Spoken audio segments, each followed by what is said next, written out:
Às vezes, a vida nos coloca diante de escolhas que parecem simples, até que a gente descobre o preço delas. Hoje, eu vou te contar a história de Lucas, um homem que sempre acreditou que o dinheiro resolveria tudo. Desde pequeno, ele via o pai chegar em casa cansado, sempre dizendo a mesma frase: "Amor não paga as contas." Aquilo ficou gravado na mente dele, e ele cresceu com uma certeza: nunca passaria pelas mesmas dificuldades, nunca seria pequeno. Aos 20 e poucos anos, Lucas já era uma máquina de trabalhar. Enquanto os amigos saíam para se divertir, ele ficava até tarde, com os olhos grudados em planilhas e relatórios. Não era só ambição, sabe? Era medo. Medo de ser ninguém. Medo de precisar dos outros. E quanto mais ele subia na carreira, mais sozinho ele ficava. Os aniversários foram ficando vazios. As mensagens de amigos foram diminuindo. E o amor, aquele que ele achava que seria inabalável, começou a escorregar pelos dedos. Marina, a mulher que o amava de verdade, tentava de tudo para se conectar. Tentava conversar, entender, mas Lucas só repetia a mesma coisa. Tudo isso é por nós. Eu estou construindo um futuro. O problema é que enquanto ele construía esse futuro distante, o presente ia se desfazendo. O futuro nunca chegou. E o presente simplesmente foi embora. E então vieram os prêmios, o reconhecimento, o carro novo, o apartamento de luxo. Mas junto com tudo isso, veio o silêncio. As noites que antes tinham risadas e conversas, agora só tinham o som das notificações e o brilho frio da tela do celular. O amor, cansado de esperar por um tempo que nunca chegava, fez as malas. Despediu-se com os olhos marejados, cheios de tristeza. E Lucas apenas assistiu, com a falsa certeza de que, quando ele tivesse tempo, tudo voltaria ao normal. Mas o tempo é cruel com quem o desperdiça. O sucesso que ele tanto almejou chegou sim, mas chegou vazio. Vieram as viagens internacionais, os brindes com champanhe, as fotos sorridentes em lugares caros que ele postava nas redes sociais. Só que nada, absolutamente nada, preenchia aquele buraco que só crescia dentro do peito dele. Ele tinha tudo o que o dinheiro podia comprar, mas não tinha o essencial. Ele não tinha paz. Certa noite, depois de mais uma reunião de negócios em outro país, ele olhou pela janela do seu quarto de hotel de luxo. Lá embaixo, a rua estava cheia de luzes, cheia de gente rindo, vivendo. E pela primeira vez na vida, ele sentiu inveja. Inveja não do dinheiro dos outros, mas do tempo deles. Inveja de quem tinha alguém para compartilhar a vida.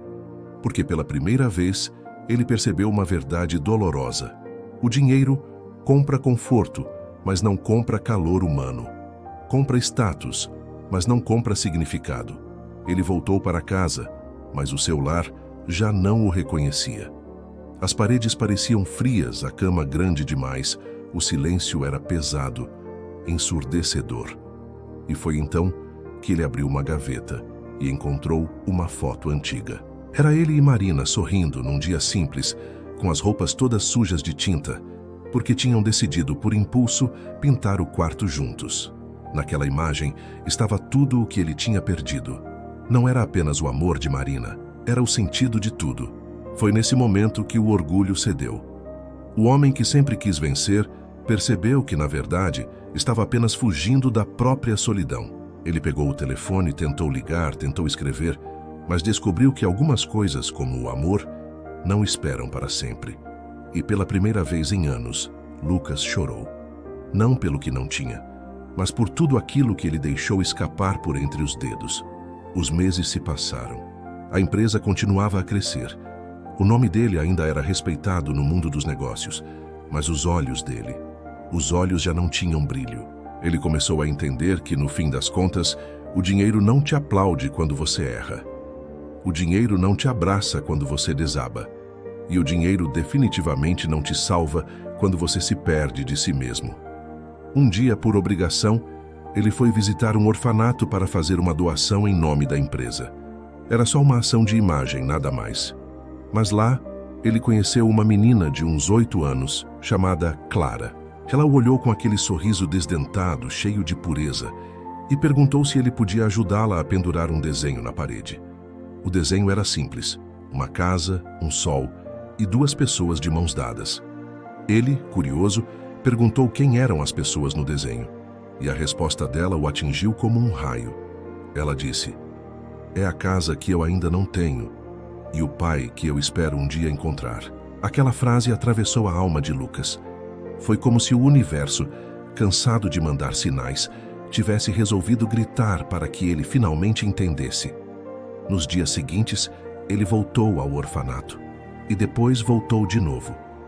Mas não era mais por marketing ou por obrigação.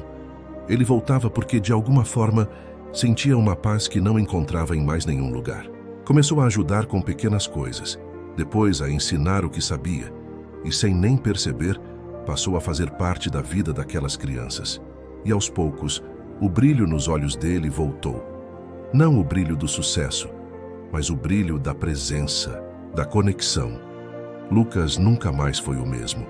O homem que acreditava que o amor podia esperar, descobriu que o amor é o único investimento que nunca se desvaloriza. E o dinheiro?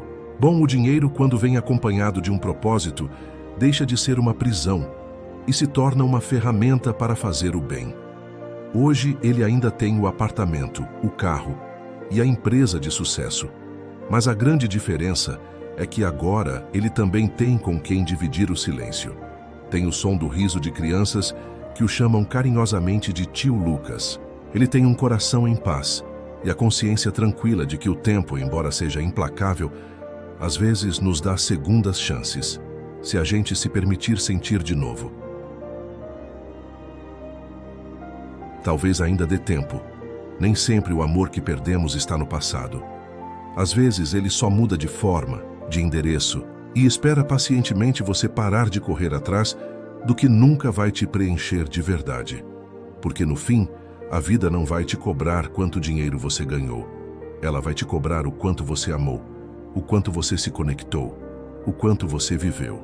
E quem escolhe apenas o dinheiro acaba descobrindo tarde demais o verdadeiro e altíssimo preço da solidão. Obrigado por assistir até aqui. Se essa história tocou você de alguma forma, deixe seu like, se inscreva no canal e compartilhe com alguém que precise ouvir essa mensagem. A gente se vê no próximo vídeo.